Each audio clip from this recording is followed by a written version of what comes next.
चले चले कहानी, चले कहानी। रेडियो सिटी पर आप सुन रहे हैं चली कहानी। मैं हूं कहानी वाला रजत और लेकर आया हूं एक और कहानी शरत चंद्र चट्टोपाध्याय की लिखी। उनकी सबसे ज्यादा सर्वश्रेष्ठ कहानियों में से एक कहानी है अभागिनी का स्वर्ग।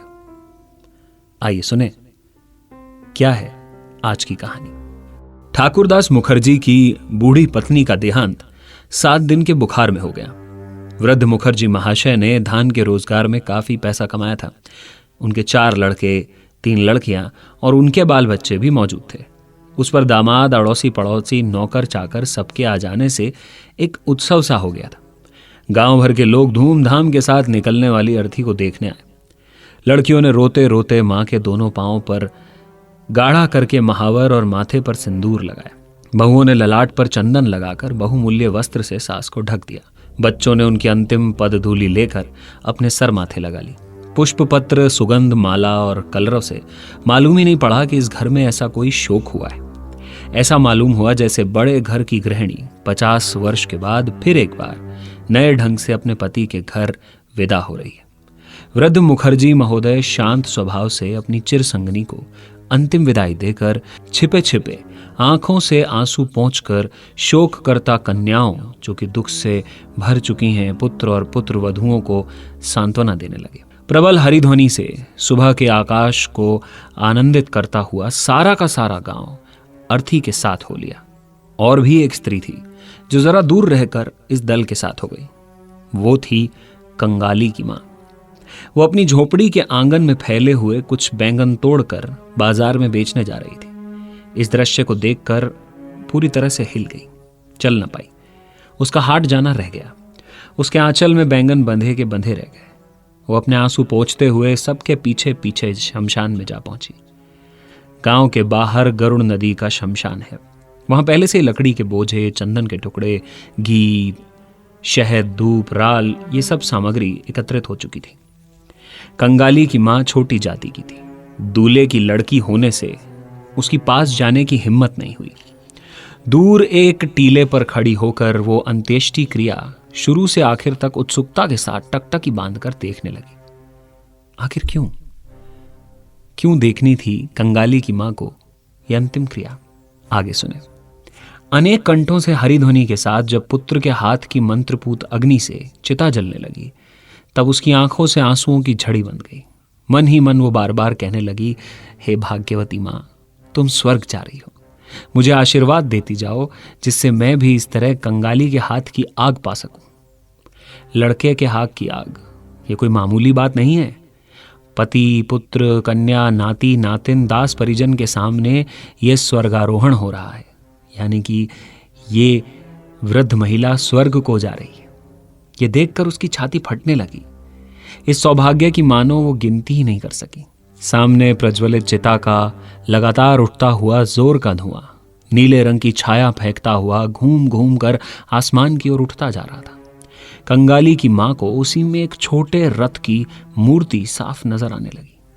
उस रथ के चारों तरफ कितने चित्र अंकित हैं। उसकी चोटी पर तरह तरह की लताएं और पत्तियां लिपटी हुई हैं। उसके भीतर न जाने कौन बैठा हुआ है। चेहरा उसका पहचानने में नहीं आता, लेकिन माथे पर उसके सिंदूर की रेखा है और महावर पांव में लगा है। ऊपर की ओर देखते देखते कंगाली की मां की आंखों से आंसुओं की धार बहने लगी। इतने में एक 14-15 साल का लड़का उसकी धोती का पल्ला खींचता हुआ बोला, तू यहां खड़ी है अम्मा, रोटी नहीं बनाएगी? मां ने चौंक कर उसकी तरफ मुड़कर देखा और कहा, बनाऊंगी रे।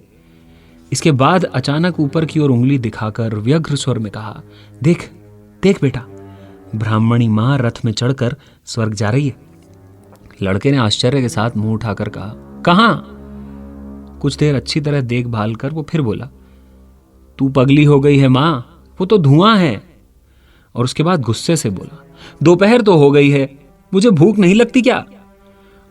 और साथ साथ मां की आंखों से बहते हुए आंसुओं को देखकर बोला, ब्राह्मणी मरी है तो तू क्यों रोए मरती है?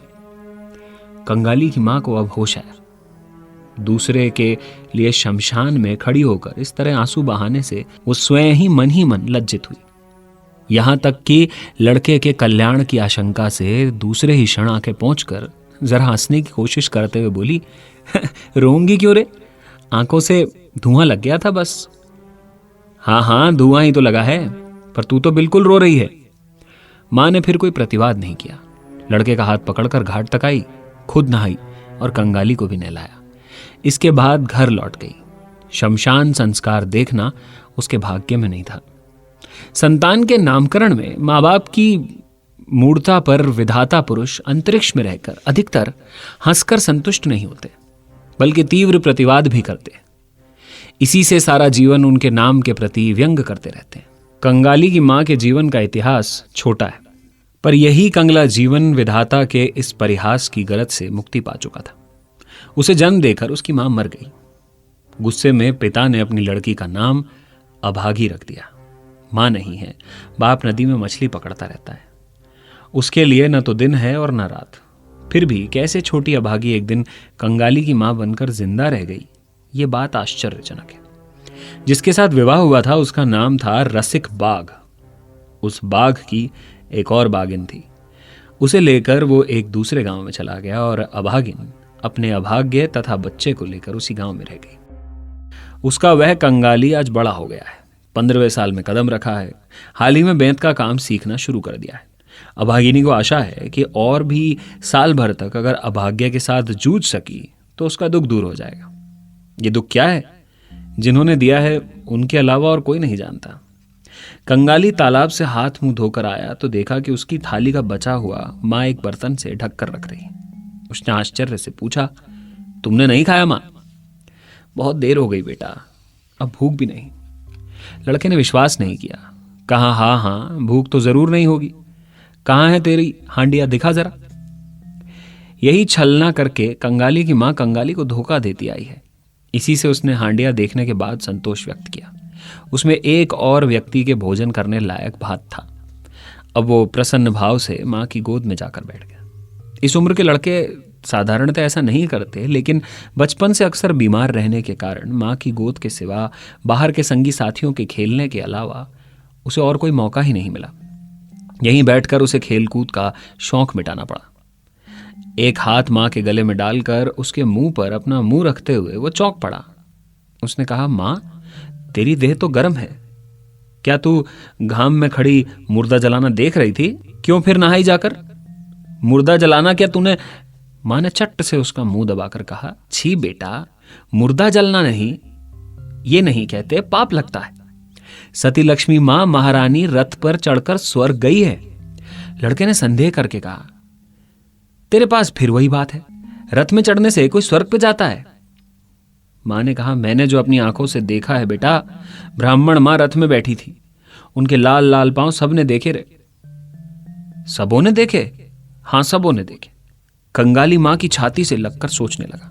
मां का विश्वास करना ही उसका अभ्यास था, विश्वास करना ही उसने बचपन से सीखा है।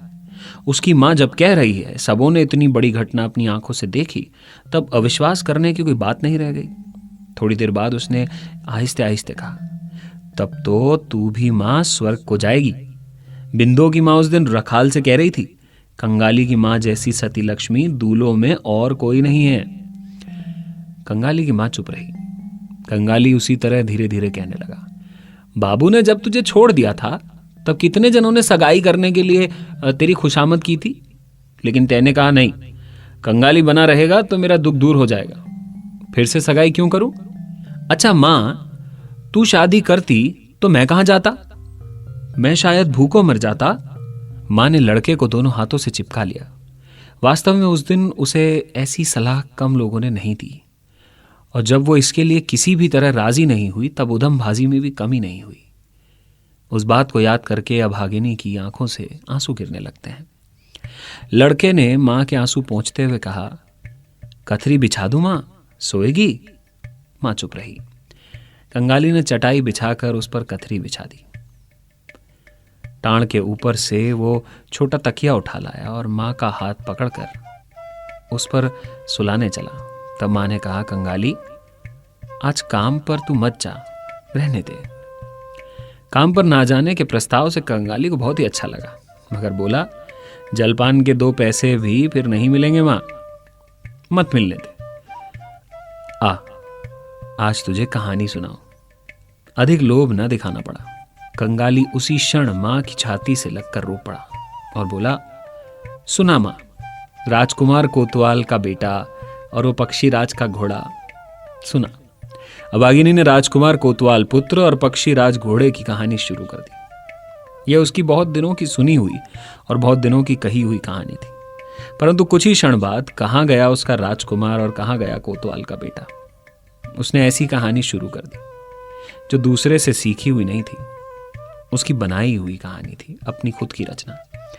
जैसे जैसे उसका बुखार बढ़ने लगा, माथे में खून का दौरा ज्यों ज्यों जोर का होने लगा, त्यों तो मानो वो नई नई कहानियों का इंद्रजाल रचती चली गई। भय, विस्मय और पुलक के मारे मानो वो जोर से माँ के गले से लगकर उसकी छाती में समा जाने लगा। बाहर दिन डूब चुका था। सूर्य के अस्त होते ही संध्या की मलिन छाया धीरे धीरे गाढ़ी होकर चारों ओर व्याप्त हो गई, लेकिन घर के भीतर आज दिया नहीं जला। गृहस्थ का अंतिम कर्तव्य पालन करने के लिए कोई नहीं उठा। निबिड़ अंधकार में सिर्फ रुग्ण माता का बाधाहीन गुंजन निस्तब्ध पुत्र के कानों में अमृत बरसाता चला गया। वही शमशान और शमशान यात्रा की कहानी भी। वहां वही रथ, वही महावर से रंगे लाल पैर, वही उसका स्वर्ग जाना। किस तरह से शोक विहल पति अंतिम पद धूली दे वह रोते हुए विदा हुए।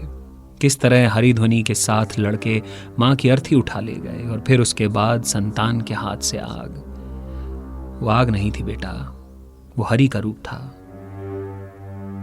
मेरा बेटा कंगाली चरण। क्यों मां, तेरे हाथ की आग अगर पा गई बेटा, ब्राह्मण मां की तरह मैं भी स्वर्ग जा सकूंगी। कंगाली ने अस्फुट सुर में कहा। हट, ऐसा नहीं कहते। मां शायद उसकी बात सुन भी न सकी। वो गर्म सांस छोड़ती हुई कहने लगी, तब छोटी जात होने से कोई नफरत न कर सकेगा। गरीब दुखी होने से फिर कोई रोक टोक न सकेगा इस गरीब को। उफ, लड़के के हाथ की आग, रथ को तो आना ही पड़ेगा ना।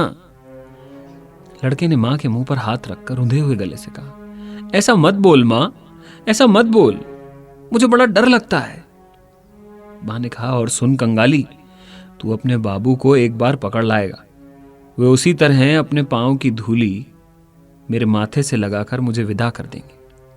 उसी तरह पांव में महावर, माथे पर सिंदूर, ये सब कौन करेगा बेटा? तू करेगा ना कंगाली, तू ही मेरा सब कुछ है। कहते कहते उसने लड़के को छाती से लिपटा लिया। अभागिनी के जीवन नाटक का अंतिम अध्याय समाप्त होने जा रहा है। उसका विस्तार ज्यादा नहीं, थोड़ा ही था। शायद तब तक 30 ही साल पार कर पाई थी, या वो भी नहीं हुए। समाप्त भी हुआ वैसे ही मामूली तौर पर। गांव में कोई वैद्य नहीं था, दूसरे गांव में एक रहते थे। कंगाली जाकर रोया धोया, हाथ जोड़े, पांव पड़ा और आखिर में उसने एक लोटा गिरवी रखकर उन्हें 1 रुपए सलामी दी, मगर फिर भी वो नहीं आए। उन्होंने 4-5 गोलियां देकर टरका दिया और उनका खटराक कितना, खरल, शहद, अदरक का सत, तुलसी के पत्तों का रस। कंगाली की मां ने लड़के पर गुस्सा होकर कहा, क्यों, तू मुझसे पूछे बिना लोटा गिरवी रखकर आया बेटा? इसके बाद उसने गोलियां हाथ में लेकर सिर से लगाई और चूल्हे में डाल दी। बोली, अच्छी होंगी तो ऐसे ही हो जाऊंगी। नीच जाति के घर दवा खाकर कभी कोई नहीं जीता। 2-3 दिन इसी तरह बीत गए। पड़ोसी लोग खबर पाकर देखने आए और अपने अपने जाने हुए मुष्टि योग हस्त के सींग का घिसा हुआ पानी, गट्टा कौड़ी जलाकर शहद के साथ चटाना, ऐसी अव्यर्थ औषधियों का पता देकर सब अपने अपने काम पर चले गए। बच्चा कंगाली जब घबरा सा गया तो मां ने उसे अपने पास खींच कर कहा, वैद्य की दवा से तो कुछ भी नहीं हुआ बेटा, इन दवाओं से क्या होगा, मैं ऐसे ही अच्छी हो जाऊंगी। कंगाली ने रोते हुए कहा, तुमने तो गोलियां खाई नहीं मां, चूल्हे में फेंक दी थी। ऐसे ही क्या कोई अच्छा होता है? मैं अच्छी हो जाऊंगी। अच्छा, तू थोड़ा सा भात आत बनाकर खा तो ले देखूं, मैं देखती ही रहूंगी। कंगाली अपने जीवन में आज पहले पहल अपटु हाथों से भात बनाने लगा। न तो वो अच्छी तरह मांड निकाल सका, न ठीक से परस कर खा ही सका। चूल्हा तक तो ठीक से जला ही नहीं। उफान का पानी पड़ जाने से धुआं हुआ जो अलग, भात परस्ते में चारों तरफ बिखर गया। माँ की आंखों से आंसू भर आए। उसने खुद एक बार उठने की कोशिश की, पर वो सर न सीधा कर सकी, बिछौने पर गिर पड़ी। खा चुकने पर लड़के को अपने पास बुलाकर उसे कैसे बनाया और परोसा जाता है उसका विधिवत उपदेश देते देते उसका क्षीण कंठ अचानक से रुक गया और आंखों से बराबर आंसू की धारा बहने लगी। गांव का ईश्वर नाई नाड़ी देखते जानता था। दूसरे दिन वो आया और हाथ देखकर उसी के सामने चेहरा गंभीर बनाकर एक दीर्घ निश्वास लेते हुए अंत में सर हिलाकर उठकर चला गया।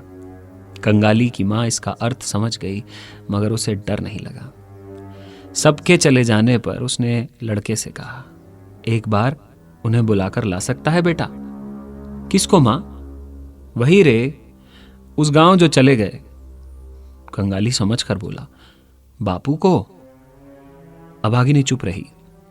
कंगाली ने फिर से कहा, वो क्यों आने लगे मां? अभागिनी को खुद ही काफी संदेह था, फिर भी उसने धीरे से कहा, जाकर कहना मां सिर्फ तुम्हारे पैरों की धूली जरा चाहती है। वो उसी वक्त जाने को तैयार हो गया। मां ने उसका हाथ पकड़कर कहा, जरा रोना धोना बेटा, कहना मां जा रही है। जरा ठहर कर फिर बोली, उधर से लौटते वक्त नाइन भाभी से थोड़ा महावर लेता आना बेटा, मेरा नाम लेने से ही वो दे देगी। मुझसे बड़ा प्रेम है उनका। भाई प्रेम उसका बहुतेरों से है, इसमें संदेह नहीं। बुखार होने के बाद कंगाली ने अपनी मां के मुंह से इन सब चीजों की बात इतनी बार और इतनी तरह सुनी कि वो वहीं से रोता हुआ रवाना हुआ। दूसरे दिन रसिक दूल्हे समय अनुसार जब आ पहुंचा तब अभागी को उतना होश नहीं था।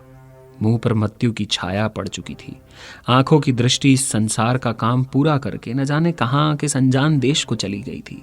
कंगाली रोते हुए बोला, मां रे मां, बाबूजी आए हैं, पांव की धूली लेगी ना? मां शायद समझी हो या न समझी हो, या हो सकता है कि उसकी गहराई तक संचित वासना ने संस्कार के समान ढकी हुई चेतना पर चोट पहुंचाई। इस मृत्यु पथ के यात्री ने अपना कमजोर कांपता हुआ हाथ बिस्तर के बाहर निकालकर पसार दिया। रसिक हद बुद्धि की तरह खड़ा रहा। संसार में उसके भी पांव की धूली की जरूरत हो सकती है, उसे भी कोई चाह सकता है, यह उसकी कल्पना से बाहर की बात है। बिंदु की बुआ खड़ी थी। उसने कहा, दो बेटा, जरा पांव की धूली हाथ से लगा दो। रसिक आगे बढ़ा। अपने जीवन में उसने कभी जिस स्त्री से प्रेम नहीं किया, अशन वशन नहीं दिया, कोई खोज खबर नहीं ली, मरते समय उसे सिर्फ पांव की धूली देते हुए रो पड़ा। रखाल की मां ने कहा, ऐसी सती लक्ष्मी स्त्री ब्राह्मण तथा कायस्थों के घर पैदा न होकर दूलों के घर क्यों पैदा हुई? अब उसकी जरा गति सुधार दो बेटा। कंगाली के हाथ की आग के लोभ से बेचारी ने प्राण दे दिए। अभागिनी के अभाग्य के देवता ने अगोचर में बैठकर क्या सोचा नहीं मालूम, परंतु बच्चा कंगाली की छाती में जाकर यह बात तीर सी चुप गई। उस दिन का समय तो कट गया, पहली रात भी कट गई, पर सवेरे के लिए कंगाली की मां प्रतीक्षा न कर सकी।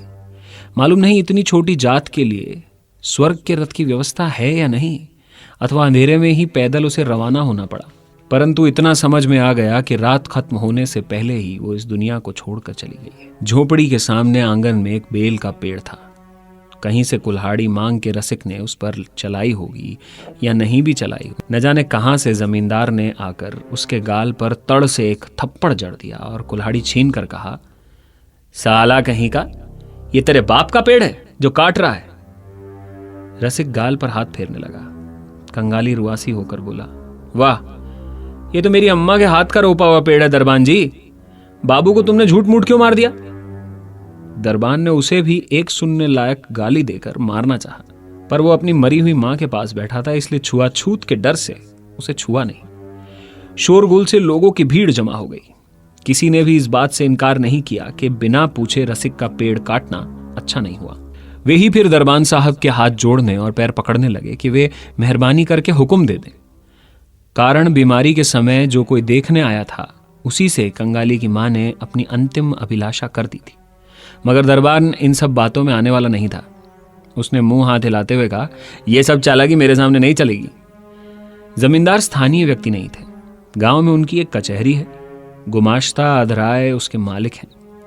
लोग जिस समय दरबान से व्यर्थ अनुनय विनय कर रहे थे, कंगाली उसी समय बेतहाशा दौड़ता हुआ एकदम कचहरी में जा पहुंचा।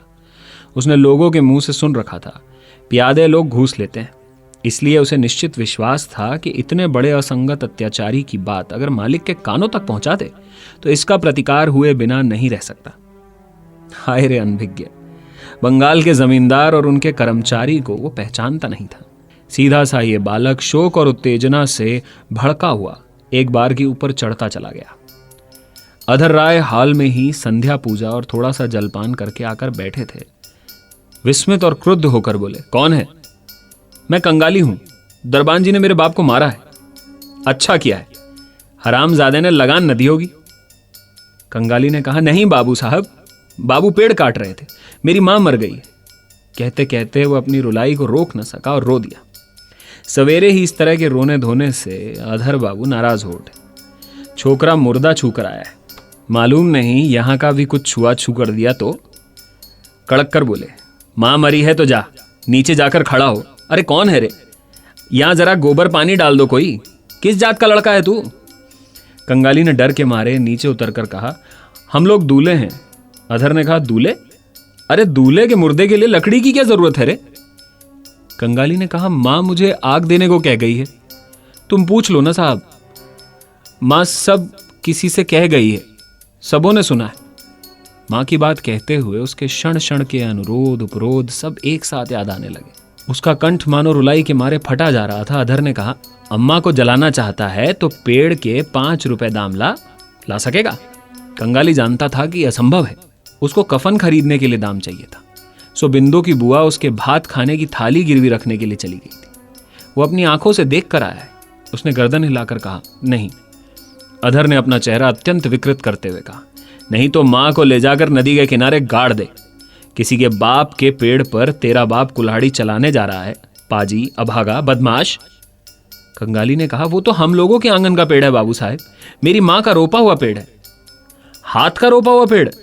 पांडे, सुअर को गर्दनियां देके निकाल तो दे यहां से, निकाल इसे। पांडे ने आकर गर्दनियां देकर निकालते हुए मुंह से ऐसी बात कही कि जिसे सिर्फ जमींदारों के कर्मचारी कह सकते हैं। कंगाली धूल झाड़कर खड़ा हुआ और फिर धीरे धीरे बाहर चला आया। क्यों उसने मार खाई है, क्या उसका कसूर था, उसकी समझ में यह बात नहीं आई। गुमाश्ते के निर्विकार चित्त पर इसका जरा भी असर नहीं हुआ। अगर होता तो यह नौकरी उसे न मिलती। उल्टे उसने फरमाया, पारस देखना जरा, इसका लगान बाकी पड़ा है या नहीं? बाकी हो तो जाल बाल कोई चीज रखवा कर छीन कर यहां रखवा देना, हरामजादा भाग सकता है ये। मुखर्जियों के घर श्राद्ध है, बीच में सिर्फ 1 दिन बाकी। धूमधाम और तैयारियां खूब जोरों से गृहिणियों के श्राद्ध चल रहे हैं। वृद्ध ठाकुरदास स्वयं देखरेख कर रहे हैं। कंगाली उनके सामने आ खड़ा हुआ और बोला, पंडित जी, मेरी मां मर गई है। तू कौन है, क्या चाहता है? मैं कंगाली हूं, मां कह गई है उसे आग देने के लिए, सो दे जाकर। कचहरी की घटना की खबर इस बीच में चारों तरफ फैल गई। एक आदमी ने आकर कहा, यह लड़का शायद एक पेड़ चाहता है। इतना कहकर वो घटना सुनाई गई। मुखर्जी साहब आश्चर्य और नाराजगी के साथ बोल उठे, सुनो इसकी। अरे हमें ही कितनी लकड़ी चाहिए, कल परसों काम ठहरा, जा यहां कुछ नहीं होगा। इतना कहकर वो कहीं चले गए। भट्टाचार्य महाशय पास ही बैठे सूची तैयार कर रहे थे। उन्होंने कहा, तेरी जात में जलाते कब है रे? जा मुंह में जरा आग देकर नदी के किनारे गाड़ दे। मुखर्जी साहब का बड़ा लड़का काम की जल्दी में व्यस्तता के साथ इधर से ही वहां जा रहा था। उसके कान खड़े हुए, जरा सुनकर कहा, देखते हैं पंडित जी, सब साले आजकल ब्राह्मण कायस्थ हो जाना चाहते हैं। कहकर वो अपने काम से चला गया। कंगाली ने फिर किसी से प्रार्थना नहीं की। इन 2 घंटों के अनुभव से वो दुनिया में मानो एकदम बूढ़ा हो गया था। नदी के किनारे गड्ढा करके अभागिनी को सुला दिया। रखाल की मां ने कंगाली के हाथ में थोड़ा सा जलता हुआ पुआल देकर उसकी मां के मुंह में छुआ दिया। उसके बाद सबने मिलकर मिट्टी से ढककर कंगाली की मां का अंतिम चिन्ह तक लुप्त कर दिया। सब कोई अपने काम में व्यस्त थे। सिर्फ कंगाली उस जले हुए पुआल से थोड़ा बहुत धुआं घुमाता हुआ आकाश में उड़ा रहा था। उस धुएं की तरफ एकटक देखता हुआ वो स्तब्ध खड़ा था।